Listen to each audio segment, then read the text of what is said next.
हम लोग इतने इम्पोर्टेंट हैं कि हम जिसको तूल देते हैं ना, वो चीज इम्पोर्टेंट हो जाती है। उसमें चेतनता नहीं है। चेतनता किसमें है? हम लोगों में है। हम में चेतनता है। हमने कहा भाई ये चीज ऐसी होनी चाहिए, वैसी हो जाती है। क्यों? चीज में दम नहीं है, पर दम किसमें था? हम लोगों में। किसमें? हम लोगों में। हम डर गए तो हम मर गए। हम डर गए तो स्थिति जीत गई। हम डर गए तो मनुष्य जीत गया सामने वाला। कब? कब?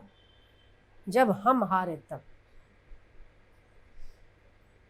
और हम करोड़ों पर पैर रखकर विजयी हो गए कब? जब हमने चाहा तब। तो इम्पोर्टेंट कौन है? ये जब तक बात समझ में नहीं आती ना, तब तक हमारा दुख और सुख, हमारी मान्यताएं और पकड़ बहुत संकीर्ण और छोटी है। एक ही ऊर्जा काम करती है आपके पूरे शरीर में, मन में, बुद्धि में। अगर वो वासना का रूप ले तो ऊर्जा नीचे है। अगर वो प्रेम का रूप ले तो ऊर्जा विस्तृत है। अगर वो सहस्त्रसार का रूप ले तो ऊर्जा आकाशवत है, व्यापक। अगर वो ईश्वरमय है ऊर्जा तो वो भक्ति है। और अगर संसारिक चीजों के पीछे है तो वो जड़ है। और अगर वो अपने आप में है तो सबसे ज्यादा चेतन है। ये एक ही ऊर्जा है, एक ही ऊर्जा काम करती है। बस इतना सा रहस्य है, और इसको सुलझाते सुलझाते मनुष्य एक नहीं कई जन्म लगा देता है, तभी समझ नहीं पाता। तो इतना ही समझना हमको कि हमारे अलावा जो कुछ भी है वो सब जड़ है। हमारे अलावा जो कुछ भी दिखता है सब जड़ है। इसमें है क्या ताकत? आपने रखा तो यहाँ आया, ठीक। आपने इसमें पानी डाला तो गया, ठीक। इसको हम उठाएंगे, यहाँ रखेंगे तो ठीक। इसको उठा के ऐसे करेंगे तो ठीक। और अगर हमने इसको नहीं देखा, रखा ना रखा बराबर, ठीक है। मुझ चेतन की निगरानी अगर इस जड़ पर है तो इसका इंपॉर्टेंस। अगर इस जड़ पर नहीं है तो ये पड़ा है नहीं पड़ा है, रखा है नहीं रखा है, कोई फर्क नहीं पड़ता। चेतन ही इसको लाया है, चेतन ही इसको देख रहा है। जड़ में अपनी कोई भी ताकत नहीं होती। स्वयं का प्रकाश जड़ के पास होता ही नहीं। किसके पास होता है? चेतन के पास होता है।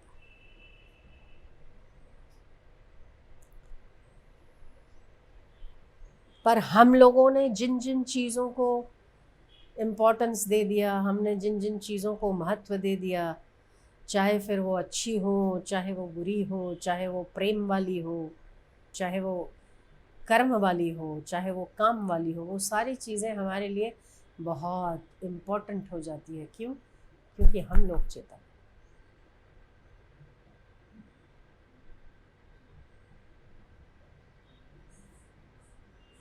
तो अपना सुख अपना दुख अपने हाथ में हो।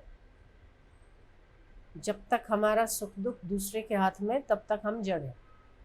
हमारे अलावा बाकी जगत की दृश्यमान चीजें जो दिख रही है सब जड़ है। जो दिख रही है, मुझे दिख रहा है, जड़ है। आप दिख रहे हो तो आप कहोगे कि हाँ मैं तो चेतन हूँ, हम दिख रहे हैं।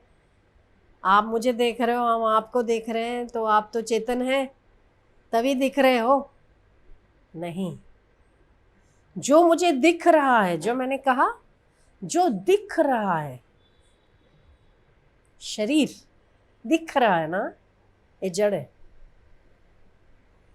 जो भी दृश्य में आता है, दृश्य में, वो सब जड़ है। जो दिखने में आता है सब जड़। तो आपका शरीर दिखने में आता है, पर आपके अंदर की चेतना मुझे नहीं दिख रही ना, वो चेतन है। आपके भीतर के विचार कहाँ लगे हुए हैं, कहाँ से हटे हुए हैं, मुझे नहीं दिख पा रहा है, वो इम्पोर्टेंट है। पर जो दिख रहा है, जितना भी कुछ दिख रहा है, जो भी कुछ दिख रहा है इस जगत में, ब्रह्मांड, पृथ्वी से लेकर पाताल से लेकर ब्रह्मांड तक की सभी चीजें जो दृष्टिगत, दृष्टिगोचर हो रही है, जो दिख रही है, वो सब जड़ है। इसमें चेतनता नहीं है, पर मेरे में चेतनता है। वो जो मैं है ना, चेतनता जो जड़ को भी चेतन बना देता है, तो जो जड़ को भी सत्तान्वित कर देता है, माल उसमें सारा, बाकी किसी में भी, बाकी सब जीरो। महत्वपूर्ण कौन है? आपका चेतन।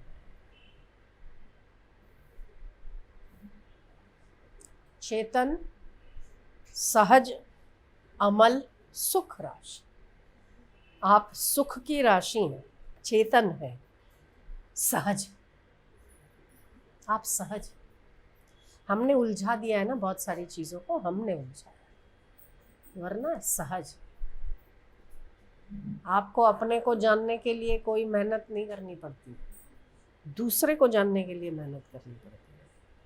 आप क्या हो, आप क्या चाहते हो, आप कैसे हो, ये आपको पता है, पर दूसरा कैसा है उसके लिए मुझे जानकारी हासिल करनी है। ठीक है ना? तो जिसके लिए मुझे एफर्ट्स नहीं लगाने हैं वो मेरा चेतन है, और जिसके लिए मुझे एफर्ट्स लगाने हैं वो मेरे से पर है। मेरे शरीर में क्या तकलीफ हुई है इसके लिए भी मुझे सोचना पड़ेगा। कहाँ दर्द हो रहा है, मैंने क्या खाया था, क्या किया था, कहाँ गया था, सोचना पड़ता है। पर मुझे दर्द है ये जानकारी सहज है। ठीक है ना? मुझे दर्द हो रहा है या मुझे भूख लगी, ये जानकारी बहुत सहज है। पर कहाँ, कैसे, क्या करने से ठीक होगा, इसके लिए एफर्ट्स है, इसके लिए पुरुषार्थ। चेतन की संस्था के लिए कोई पुरुषार्थ। तो जितनी भी चीजें हमारे दृष्टि में आती है वो सारा दृश्यमान जगत कहा जाता है। जो मेरी दृष्टि में नहीं आती वो निराकार है, मतलब उसका आकार नहीं है। ठीक है? जो मेरे आकार में दृष्टि गोचर हो रहा है, आप ये शरीर मेरी दृष्टि में आ रहे हैं, इतने सारे शरीर मेरी दृष्टि में आ रहे हैं।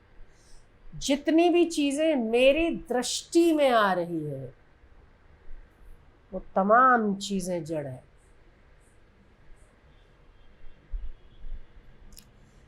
इसीलिए शास्त्र ने सबसे उत्तम, श्रुति ने एक स्टेटमेंट दिया है, ब्रह्म सत्यं जगन मिथ्या। जगन मिथ्या, जगत मिथ्या है। मिथ्या क्यों कहा? इसीलिए कि जो दृष्टि गोचर होता है सब जड़ है। जड़ मतलब मिथ्या। तो हाँ, जो दृष्टि में नहीं आता वो सत्य है। हाँ, वो सत्य है, वही सत्य है जो हमारी दृष्टि में नहीं आता, पर हमें अनुभूति का विषय हो जाता है, वो सत्य। जितनी भी चीजें हमारी आंखों के द्वारा दिखाई देती है, सुनाई देती है कानों के द्वारा, आंखों के द्वारा दिखाई देती है, हाथों के द्वारा स्पर्श किया हुआ रहता है, वो सभी चीजें इंद्रियगत और वो सभी जड़ है। इसीलिए जो आप सुनते हो वो कांस्टेंट नहीं है, पर जो अभी हम बोल रहे हैं वो आप सुन रहे हो, है ना। ये शब्द, चाहे हम ये कह दें कि इंद्रियों से सुने हुए सारे शब्द जड़ हैं, अगर ये सत्य है तो ये सत्य है, पर इसका जो आप इसके बाद जो मनन करोगे या जो एहसास कर रहे हो इस वक्त, वो निराकार, वही सत्य है। बहुत सूक्ष्म है पर विचारणीय। शब्द जड़ हो सकता है पर शब्द की अनुभूति कभी जड़ नहीं हो सकती।